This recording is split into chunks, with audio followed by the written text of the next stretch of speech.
Entonces pasamos de esta periferia dinosauriana a estar como en el centro mismo de los debates, de los muy interesantes debates científicos. Hay un sitio que se llama Santa Julia, que queda cerca de Los Vilos, que representa también un lugar de estos de gente que está, ¿no es cierto?, hace como 12.000, 13.000 años cazando megafauna pleistocénica y viviendo de los recursos que ofrece ese lugar. Bueno, de niño me gustaron los dinosaurios. Cuando jugaba con las figuritas que me regalaba mi mamá,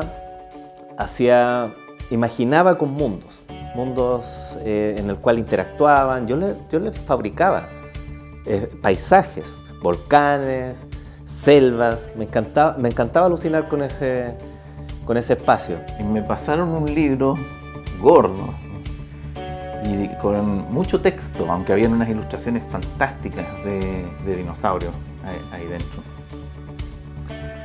Y entonces a mí me llamó la atención y yo le pregunté a mi mamá, ¿cómo es un libro tan serio sobre monstruos?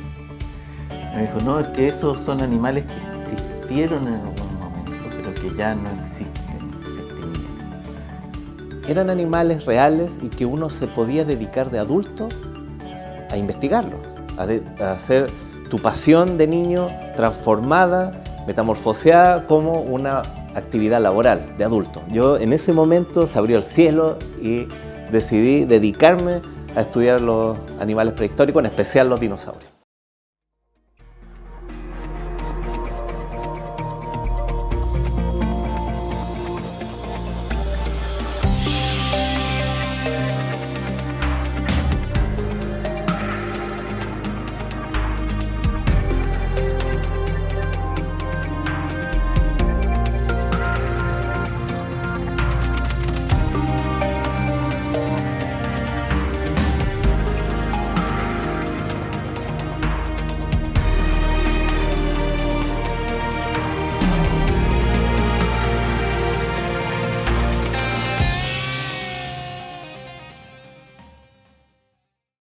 Millones de años antes de que nuestro país exista, el territorio chileno era bastante diferente al que conocemos el día de hoy.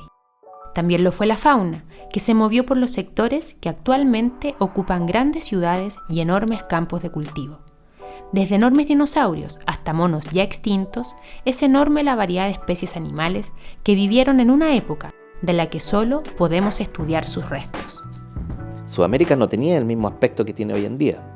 Había mares de poca profundidad que ingresaban en el continente. Entonces lo fragmentaban, porque en ese momento la cordillera de los Andes no tiene estaba recién surgiendo, no tiene la apariencia que tiene hoy en día, este tremendo murallón rocoso, sino que tenía otra configuración en ese momento y las especies se desplazaban de un lado a otro sin problema. Diversos dinosaurios han transitado por el territorio, pero hay algunos que fueron descubiertos por primera vez en lo que actualmente llamamos Chile.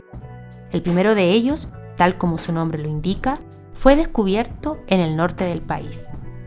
En el periodo Cretácico proliferan otro tipo de herbívoros, como los herbívoros pico de pato, los ceratópsidos, el triceratops, estos dinosaurios con cuernos, por ejemplo. Pero también una rama de estos saurópodos son justamente los saurópodos titanosaurios. Y el Atacama titán chilensis es un titanosaurio. Son conocidos también como las vacas del periodo Cretácico. El Atacama titán es un dinosaurio que llama la atención porque es más bien esbelto de sus extremidades para ser un dinosaurio titanosaurio. Son herbívoros de cuello largo que fueron muy importantes durante el Cretácico y bastante bien distribuidos en todo el planeta. Bastante. Este Atacama titán vivió, hasta donde sabemos, en el norte de Chile. Se estima que tenía en torno de los 10 metros de largo, un poquito más de 10 metros de largo. Entonces era pequeño para lo que son las dimensiones de sus primos de más de 35 metros.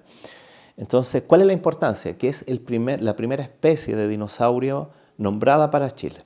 En lo que es el actual sur de Chile, en la comuna de Aysén, aparecería una de las especies más particulares de dinosaurios que se han hallado hasta el día de hoy.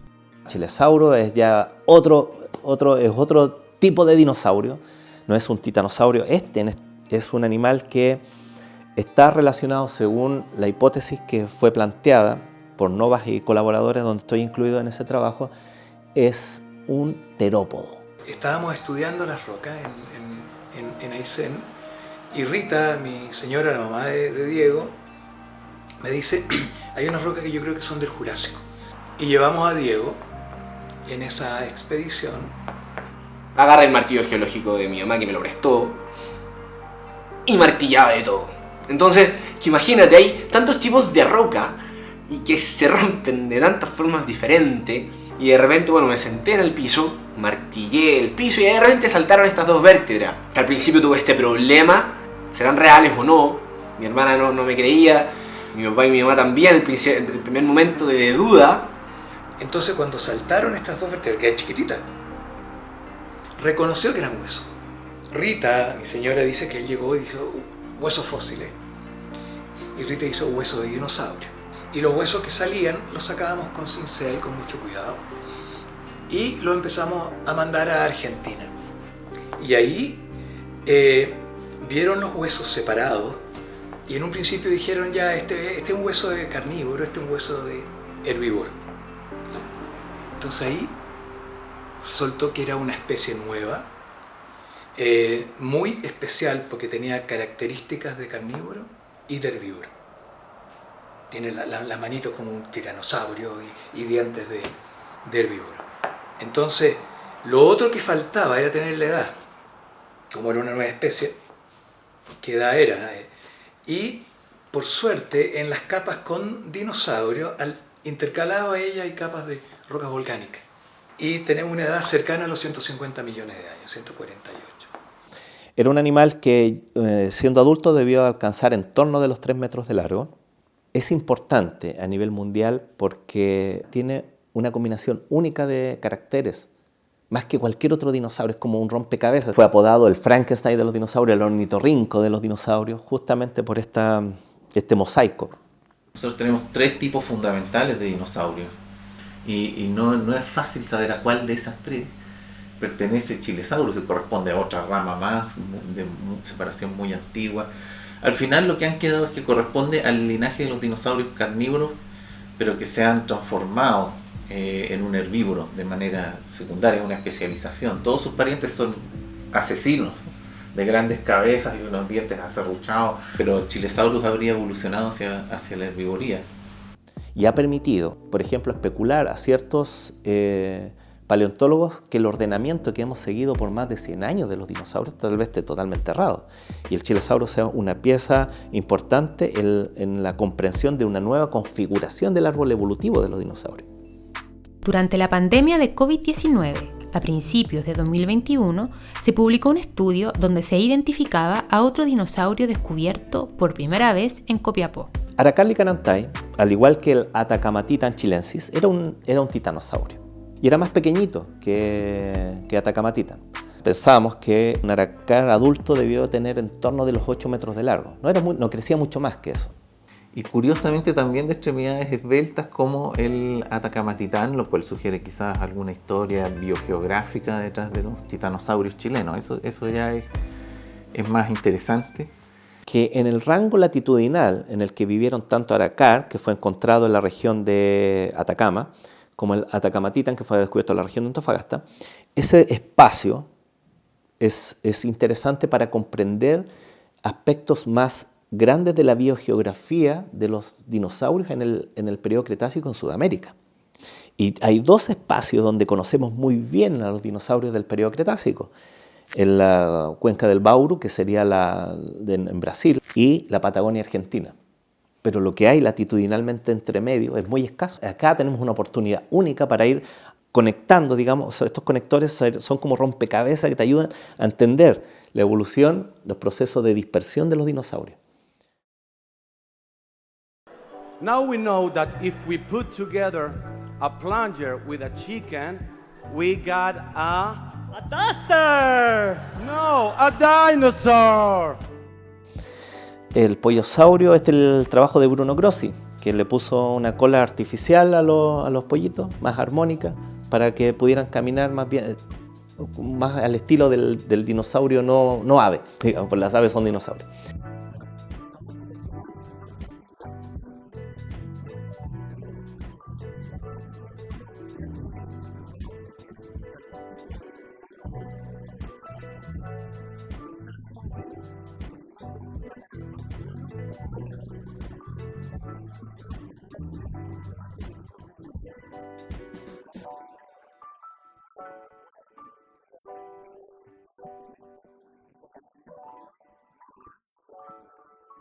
Los terópodos que no son aves, ¿ya?, usaban en su desplazamiento mucho el fémur, que es este hueso. Podían tirar toda la pierna hacia atrás porque hay una musculatura que va desde el fémur hasta la cola, que le permite al animal tirar la pierna hacia atrás, muy bien hacia atrás. Cuando vemos el esqueleto de un ave, vamos a ver que no tiene esa cola larga y huesuda. Entonces, para reconstruir cómo era esa forma de locomoción, es que el Bruno le puso estas colas artificiales a los pollos.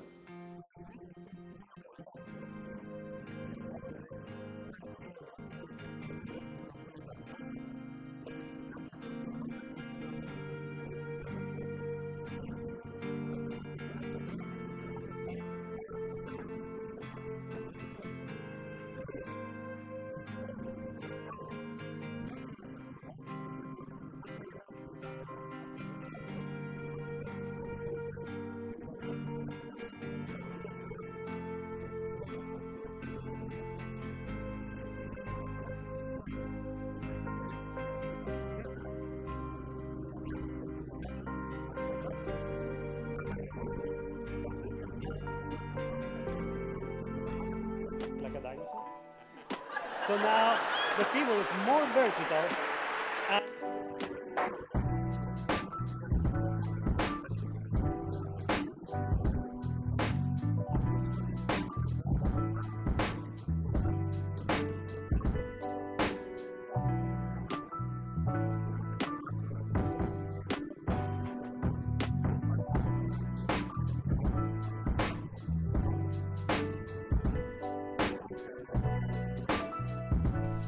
La variedad de especies que se podían encontrar en la prehistoria era enorme, y hubo también aves y otros reptiles que también han sido descubiertos a lo largo del territorio. Los fósiles del Pelagornis chilensis fueron originalmente hallados y excavados por huaqueros. Los huaqueros son personas que excavan de manera ilegal.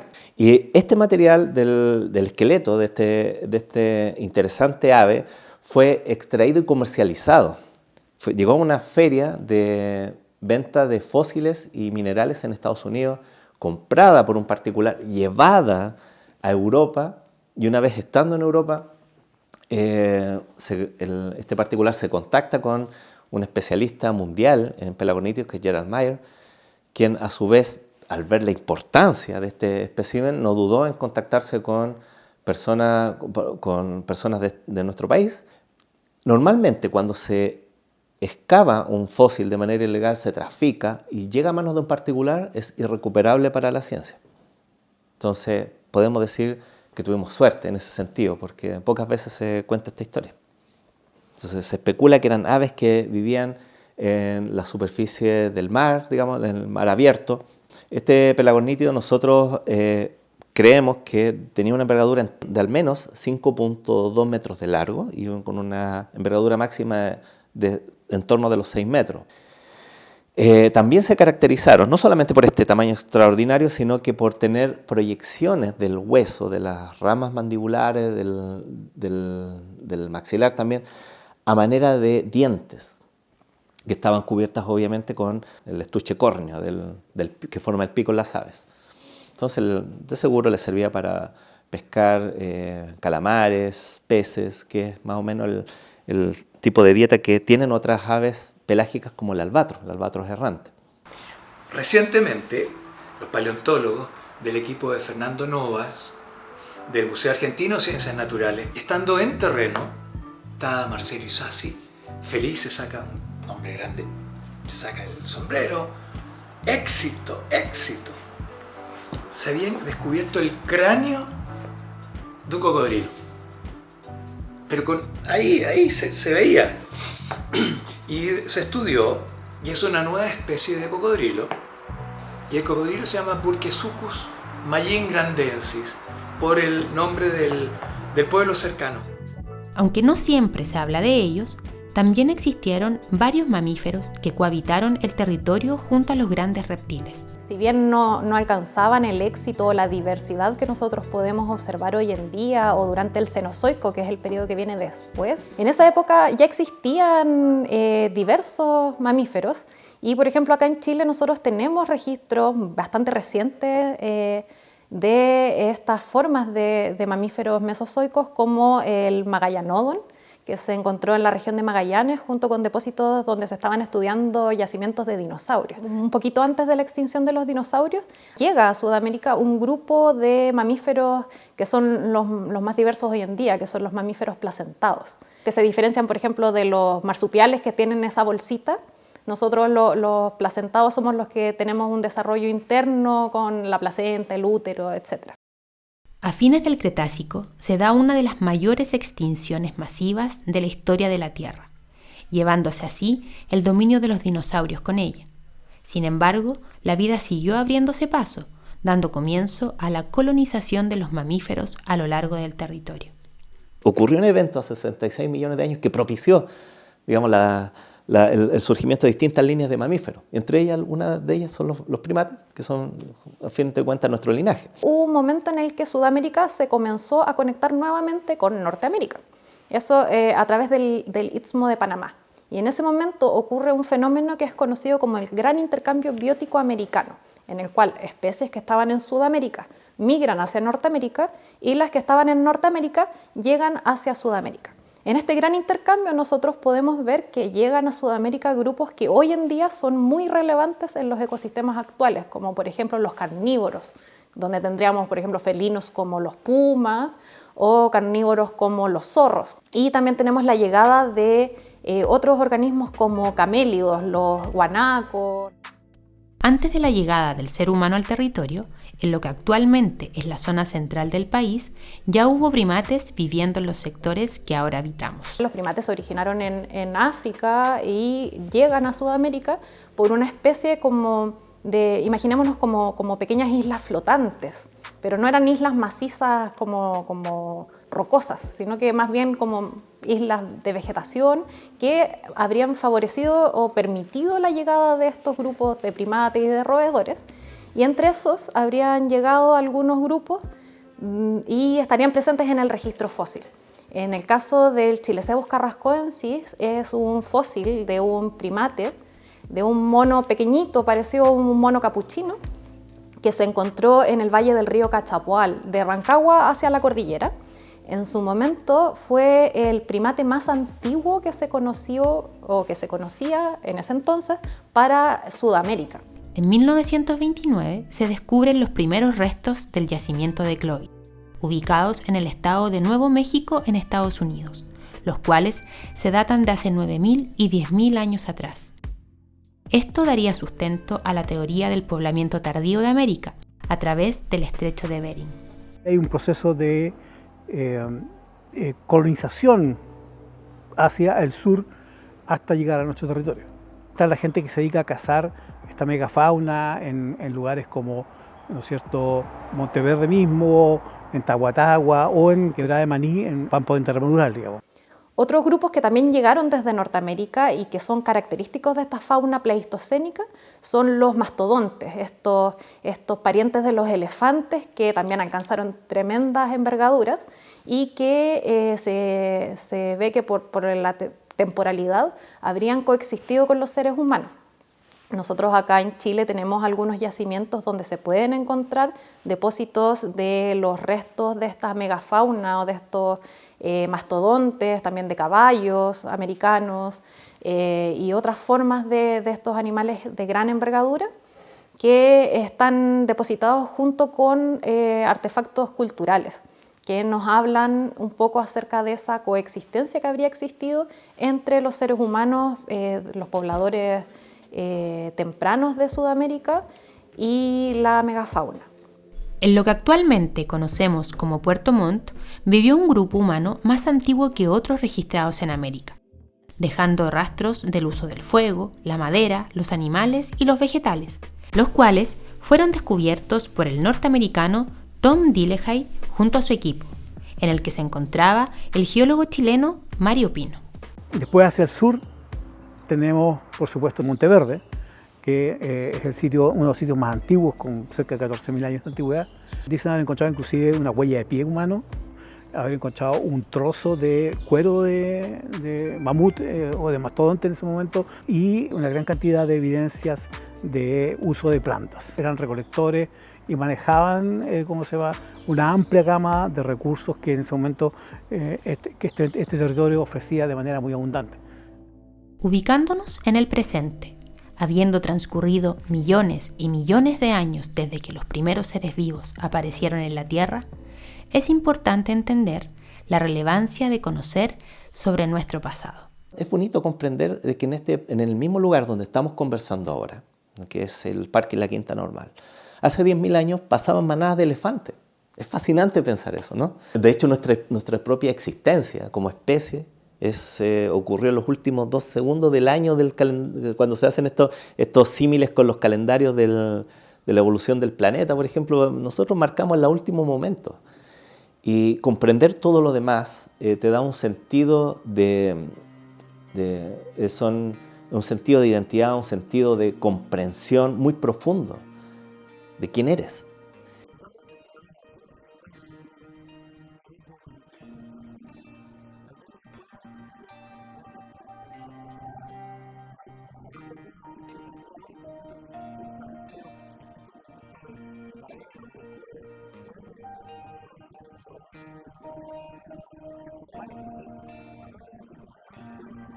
Además, nos permite prever.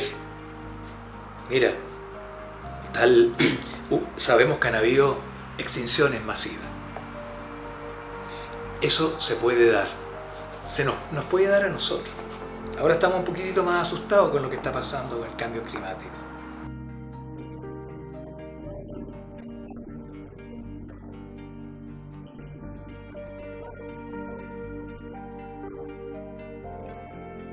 La vida en la Tierra no está en peligro.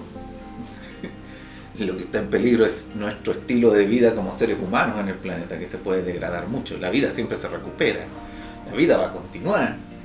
H.G. Wells, el escritor de ciencia ficción, espantado por las muertes de la Primera Guerra Mundial, dijo: aquí hay que encontrar a la humanidad una historia común. Y si empezamos a retroceder en el tiempo, la historia común es la historia del Homo sapiens, después de los primates, la evolución, la primera vida, la historia de la Tierra. Estaban los primeros cazados recolectores que siguieron viviendo para siempre acá, que coexistían con 3 o 4 grupos distintos, étnicamente, culturalmente distintos, que ya estaban desarrollando agricultura, empezando a vivir asociados a sus campos, y coexistieron pacíficamente. Entonces, eso nos demuestra, la historia nos demuestra de que no hay un solo camino, de que las cosas no van hacia un solo lado, que siempre se pueden encontrar alternativas, o más bien dicho, que siempre surgen alternativas.